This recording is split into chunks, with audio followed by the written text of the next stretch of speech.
Hello everyone, I just want to welcome you back to my YouTube channel. Today is Wednesday, October the 20th, and this is part 2 of How God Speaks. And this is actually a continuation of the last video that I recorded. I wasn't able to get everything in on one video, so I'm just continuing with this process. So I'm going to read to you the next verse that came up in my heart, and it was about the sheep and the goats, and it can be found in Matthew 25. Okay, so we're reading Matthew 25 verses 31 through 46. It says, "When the Son of Man comes in his glory, and all the holy angels with him, then he will sit on the throne of his glory. All the nations will be gathered before him, and he will separate them one from another, as a shepherd divides his sheep from the goats. And he will set the sheep on his right hand, but the goats on the left. Then the king will say to those on his right hand, 'Come, you blessed of my Father, inherit the kingdom prepared for you from the foundation of the world. For I was hungry, and you gave me food. I was thirsty, and you gave me drink. I was a stranger, and you took me in. I was naked, and you clothed me. I was sick, and you visited me. I was in prison, and you came to me.' Then the righteous will answer him, saying, 'Lord, when did we see you hungry and feed you, or thirsty and give you drink? When did we see you a stranger and take you in, or naked and clothe you? Or when did we see you sick or in prison and come to you?' And the king will answer and say to them, 'Assuredly I say to you, inasmuch as you did it to one of the least of these, my brethren, you did it to me.' Then he will also say to those on the left hand," those are the goats, "Depart from me, you cursed, into the everlasting fire, prepared for the devil and his angels. For I was hungry, and you gave me no food. I was thirsty, and you gave me no drink. I was a stranger, and you did not take me in. Naked, and you did not clothe me. Sick, and in prison, and you did not visit me.' Then they also will answer him, saying, 'Lord, when did we see you hungry or thirsty, or a stranger, or naked, or sick, or in prison, and did not minister to you?'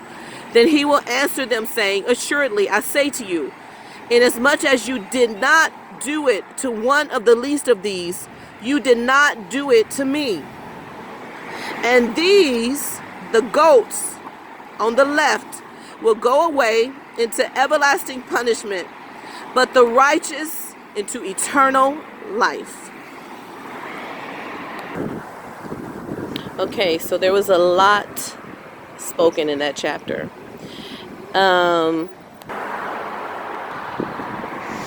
Okay, so that was a lot to unpack. So basically, in reading that verse, you see where there's going to be a separation between the sheep and the goats. The sheep are going to be on the right hand. The goat will be to the left. And what that verse symbolizes to me, and what I got from reading that verse, is the sheep. Remember when Jesus goes through this scenario of saying, "Hey, I was naked and you clothed me. I was in prison and you came to see me." He goes through all these scenarios. And what that to me symbolizes is the sheep represented righteousness. The sheep represented godly character and how they treated Jesus. But the goats did not represent righteousness, did not represent godly character, because Jesus was saying, I was naked and you didn't give me anything to clothe. You didn't give me any clothes. I was hungry and you didn't give me anything to eat. And they're asking, well, when did this happen? In fact, both of them were asking, when did this happen? And Jesus told the sheep, the righteous ones, when you provided me with these things, when I was lacking and you provided me with these things, that's when you displayed your godly character, displayed righteousness. And then the goats are saying, hey, when did we not feed you? When did we not come and see you? And Jesus is saying, when you saw me and you did nothing, you displayed unrighteous character. So from this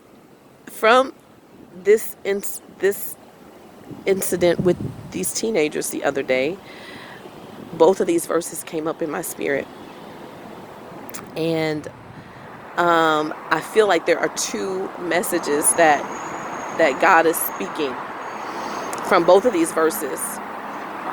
So I'm going to try and get both of them in this video so I don't have to do another one. But okay, so the first message that I really felt strongly is a message to teenagers, a message to this generation. Because I'm a person that has worked with young people all of my life,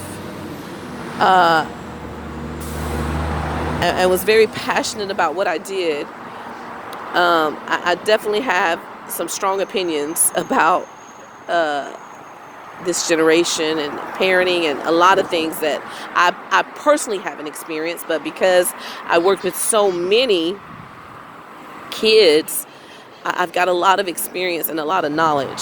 So in this scenario about the teenagers, where I told you they were, first there were some teenagers seated on the side with me, then they moved over to the other side. Then there was this one young man that came and sat on the side that I was on, and he stayed there until he got ready to leave. How the Lord was just unveiling something to me, and what I wanted to say, and the message that I feel like I need to speak to this generation is, don't be afraid to be different. Don't be afraid to be unique. Don't be afraid to not fit in with the cool kids or with the popular kids. Don't be afraid to be you, to be who God has called you to be. And I know in this, when you're young, you want to fit in. You want to fit in with your peers. You want to be accepted. There's a lot of pressure involved, especially if you're the type of child that needs that. You know what I'm saying? There are some people that God has wired differently. Like, I feel like he just wired me differently. So I never really yielded to peer pressure like a lot of kids. And as I was staring at that young man, the one who stayed on the same side as me, I was thinking about what strength he had just in that moment. Like, I was seeing him as different, as unique, as someone who marched to the beat of their own drum, because he could have easily picked up all of his things and moved right over to the other side as well with all the cool kids, but he didn't. He stayed right there. And I was also thinking, like, honestly, I was also thinking, because I was thinking about how, I'm going to say a great job his parents are doing in raising him, that he wouldn't even bow in that moment to that little pressure. Which it may have been little, it may have been great. I don't know. Maybe it wasn't at all. I just feel like God wires some people differently. And I just want to say to this generation, not to be afraid to be who God has called you to be. Don't be afraid to stand out, to be different, to be unique, to not conform to your peers and all the pressures that this life and society and television and games and everything else puts on you. You can be different. You can be unique. So what I was seeing is that I was seeing this young man who stayed on the side of me, on the same side as I was, as having more character. Now, I'm not saying the other kids didn't have character. Like I said, they're young. They just want to hang out, be in each other's company. I get it. I'm just drawing an analogy here, okay? So I saw that young man as having godly character, godly strength, and being unique and being willing to stand alone. Because sometimes you have to. And it's okay to stand alone if you're standing for what is right. I would rather stand alone and stand for what is right than to be with a group of people that are doing wrong. And I'm not saying the teenagers were doing wrong. I'm just saying we tend to look at numbers and say, well, everybody's doing this, so it must be right. No, not necessarily.